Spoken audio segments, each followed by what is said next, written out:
Ассалому алейкум ҳамватанон, дӯстон, бародарон. Ман Рустӣ Абози дар ҳами Москваам. Ҳамаи мо шумо аз вазъияти ноговарда қарор дорем. Ҳамаи мо шумо медонем ки ягон граница на Тоҷикистон, на Ӯзбекистон, на Қазоқистон, ягон ҷо фақат граждани Қазоқистон ва қазоқҳо ҳудудеса рафтисан. Ҳами тоҷико ва ӯзбекоро фреб карда кадом блогере гуфтае ки граница ҳуяй чизай метоне бизгаре бире. Ягон ҷо ҳуй нестай бародаро, хутоно азоб натиҳен. Ҳозир ман ина видеоро мемонам, тамошо кунед, хутон хулоса бурора ки инеми нав ман хадам соати ина 12 шабай, 12 шидестай, 16 числоай, 12 шаб шидестай, нав ҳамин видеоро партофтан мада. Ман дидим бовар кард бениҳоят хаями мардуми тоҷик, ӯзбек фарқиш чи, ҳами ҳама мусулмонай беҳад азоб кашиса. Дили ман ганда шид. Худованд ҳамаша сабр тия, Худованд ҳамаша тоқат тия, Худованд ҳамаша нигаҳбон боша. Худованд соқ саломат ба ватанамон ҳамамон бар бигардем.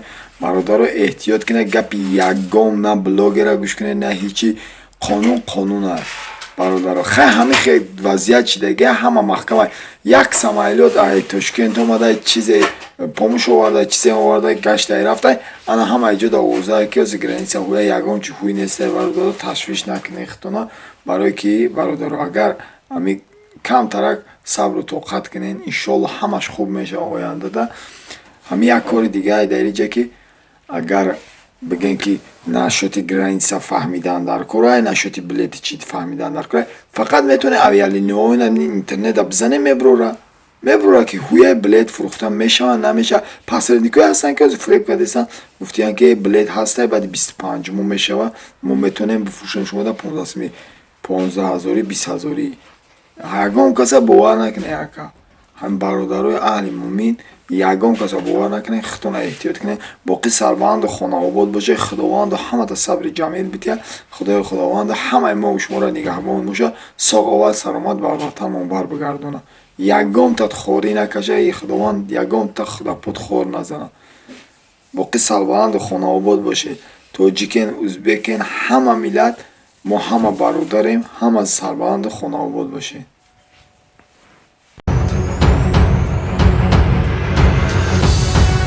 А вы можете сказать, какой именно блогер узбекский там сказал, что дорога открыта?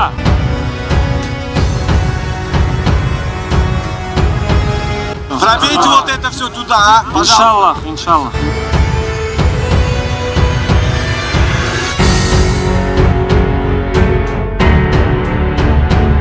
Rahmat Ruzoyda, Ramazanoyda mana shunday insonlar. Javlon Mana Javlondek со своими таджиками, братьями приехали. Вам огромное спасибо.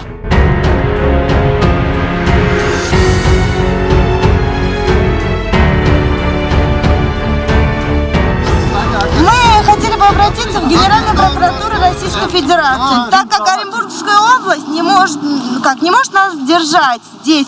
Она должна пропустить нас до таможни. Они не имеют права нас держать здесь, в степях, так как мы не будем входить в их территорию. Мы проедем транзитом до таможни. А вас сейчас с границы не пускают, да? Нас с границы не пускают Казахстана. Но нам они сказали, чтобы мы обратились в МИД, Министерство иностранных дел Узбекистана. Они решат этот вопрос. Мы ждем здесь уже больше 10 дней. Никакой вопрос не решается ни на каком уровне. Обратились в посольство, там сказали, мы уже обратились, это дальше ждите. А сколько мы можем тут ждать? Месяц, 2, 3? У меня двое детей. У меня двое детей, 6 месяцев и 2 года.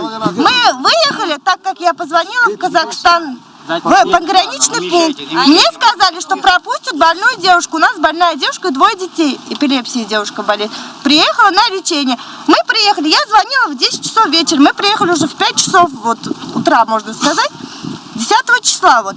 Нам Казахстан сказал, что они что-то там сами недопоняли, вернули нас. А на какие средства мы можем вернуться в Уфу? У нас ни средств, ни жилья. Мы там квартиру сдали, у нас ни денег, чтобы оплатить квартиру. И что, как быть? Казахстанская страна сняла с себя ответственность, сказала, что там вот этот оператор, с которым я разговаривала, который сидел на пограничном посту, не поняла. Это, оказывается, касается только России и Казахстана. Ну вот, мы теперь теперь сидим с 2 детьми, и больная девушка, которая приезжала, вот у нее эпилепсия диагноз. В Узбекистане не смогли ей поставить этот диагноз, поэтому ее привезли сюда. Пожалуйста, откройте нам дорогу, хотя бы вот сделайте что-нибудь.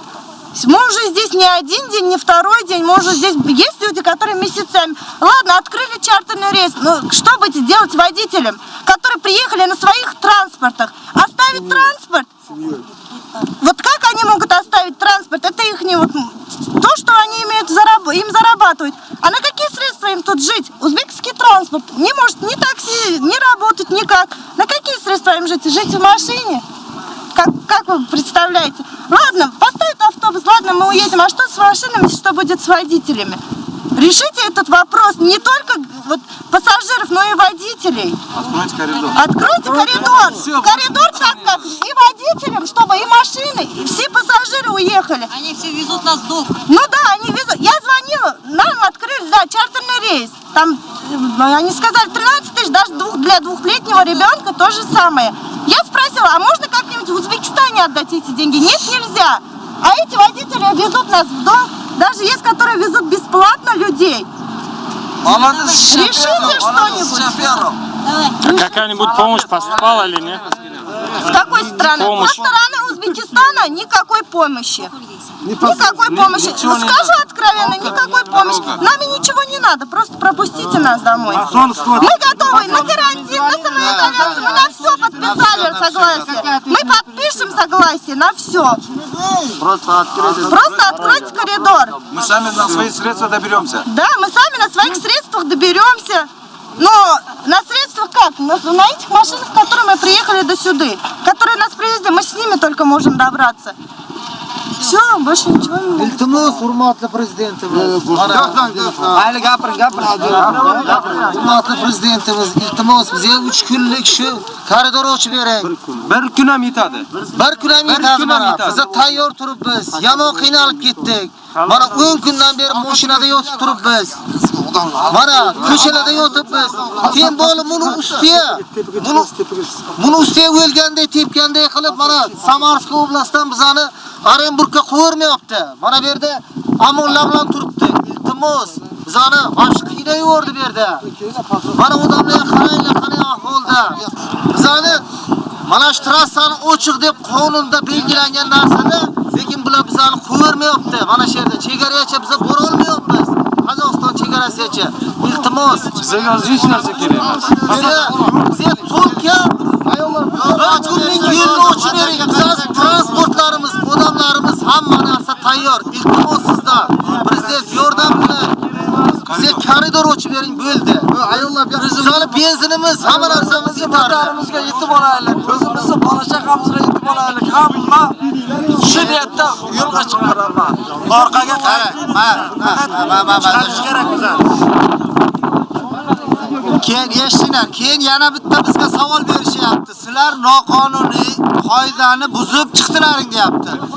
Lekin Rossiya televideniyasida aytilgan rezinovoy kvartira, bu degani cho'ziluvchan kvartira. Bitta kvartiraga 10 ta 15 ta o'zbek yashayapti. Shu kvartiraga ham uni sig'may qoldik bizlar. Bolalarda ish yo'q, pul yo'q. Chiqishdan boshqa yo'limiz qolmadi. Shuning uchun chiqishga Majbur bo'ldik. Majbur bo'ldik. 14 kunlik karantinmi, necha kunlik karantinga bo'lsa hamma rozi, bir ovozdan rozi.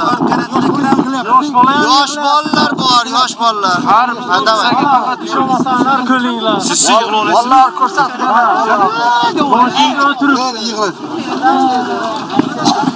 Bizlarni o'ylamasangizlar ham. Ha, shular o'ylaymiz, yosh bolalar bor. Yosh bolalar o'ylamaydi, hamma.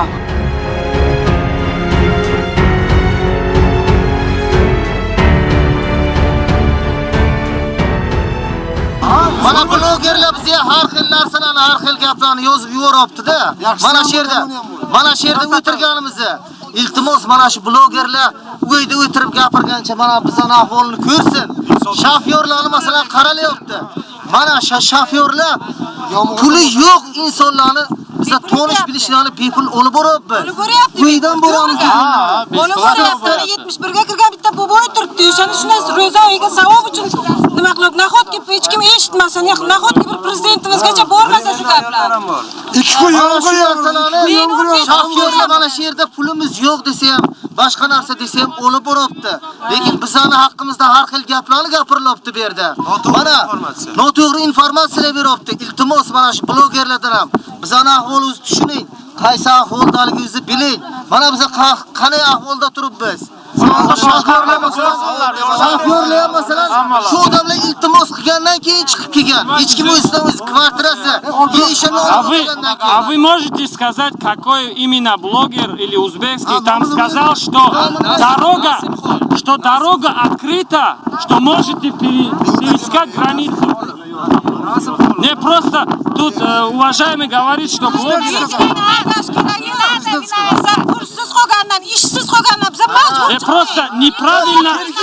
Просто неправильная информация, и вот народ страдает.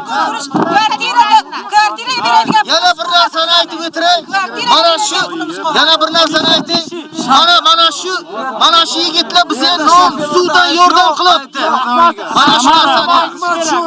Samara, мы из Самары приехали. Mana Samaradan 350 kilometrdan kelib bizga mana shu yordam beryapti. Rahmat, ro'za oyida. Ramazon oyida mana shunday insonlar. Javlon со своими таджиками, братьями вот приехали.